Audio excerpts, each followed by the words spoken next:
the consequences of the new Imperial Grand Strategy, as the Bush program was described by the main establishment journal, Foreign Affairs, shortly after it was officially announced in September 2002, the National Security Strategy. The most obvious effects, of course, are the international ones, which only were released a few days ago. Turns out that in the Muslim world, almost everywhere, substantial majorities regard the United States as a military threat to them. That's over 70% in Indonesia, Turkey, Nigeria, Pakistan, other countries. In Europe, majorities regard the United States as a threat to world peace. Holland, England, France, elsewhere. They report that the distrust and dislike of the United States has doubled or tripled in many countries over the past year. Well, that has consequences. People who feel threatened tend to react, and sometimes they react violently. We have already seen such reactions as predicted. It was predicted in advance of the invasion of Iraq that by independent analysts, by intelligence agencies. A few weeks ago, we learned by the National Intelligence Estimate of the United States, just before the war, it was predicted that it would increase the threat of terror. And in fact, that's happened.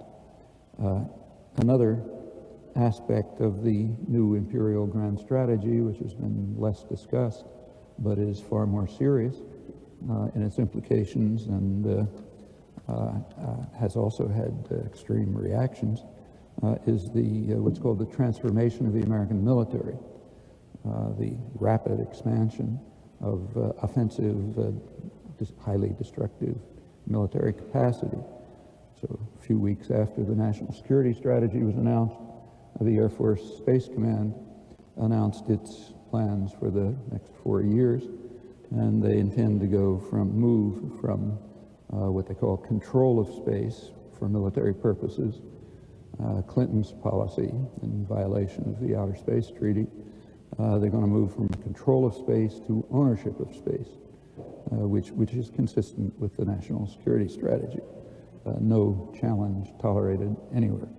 And they go on to explain that means instant engagement anywhere in the world, highly lethal destructive weapons from space attacking unannounced, anywhere in the world under close surveillance.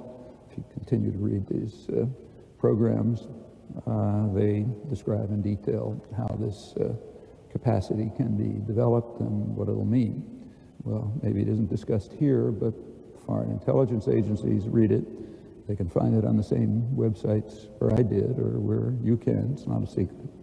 And they react as expected, as predicted. So in the past, during the Bush years, according to U.S. estimates, Russia has maybe tripled its military spending.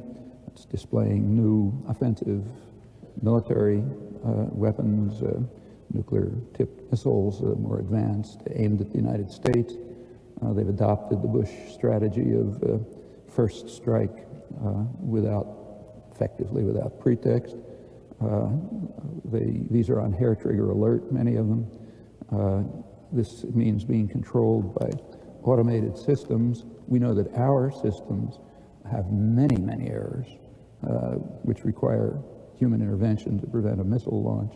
Theirs are far less sophisticated, deteriorating as the Soviet economy deteriorates. We're essentially asking them to set the basis for an accidental war which will happen to destroy us all. Furthermore, we're compelling the Russians to transfer missiles all over their territory, huge territory, to counter U.S. threats being opposed at all their borders. These are taken in trains that any intelligent Chechen terrorist can intercept, meaning advanced nuclear missiles going into the worst imaginable hands. China, until recently, has kept from participating in this. They're the one nuclear state that doesn't have much of an offensive military capacity, but that's changing. They've just announced that they're tripling their offensive nuclear missile capacity and moving towards a high-tech military with offensive weapons, very similar to what I just described, within the next few years. Now, this is not unnoticed by U.S. strategic analysts who predicted it, and it's happening. Just a couple of weeks ago, two of the leading U.S. strategic analysts, very responsible, respectable, not given to hyperbole, wrote that these policies, these transformation of the military policies, and of course the expected reactions to them, may lead to what they call ultimate doom. And they go on to express their hope that China will lead a coalition of peace-loving countries to counter U.S. aggressiveness and militarism. We've come to a pretty pass when we read that in mainstream journals. Other recently released studies shed a good deal of light on the state of American democracy. So might be worth bearing in mind if you have a strong enough stomach to watch what's happening later. The Chicago Council on Foreign Relations publishes regular, careful, detailed reports of popular attitudes on international affairs.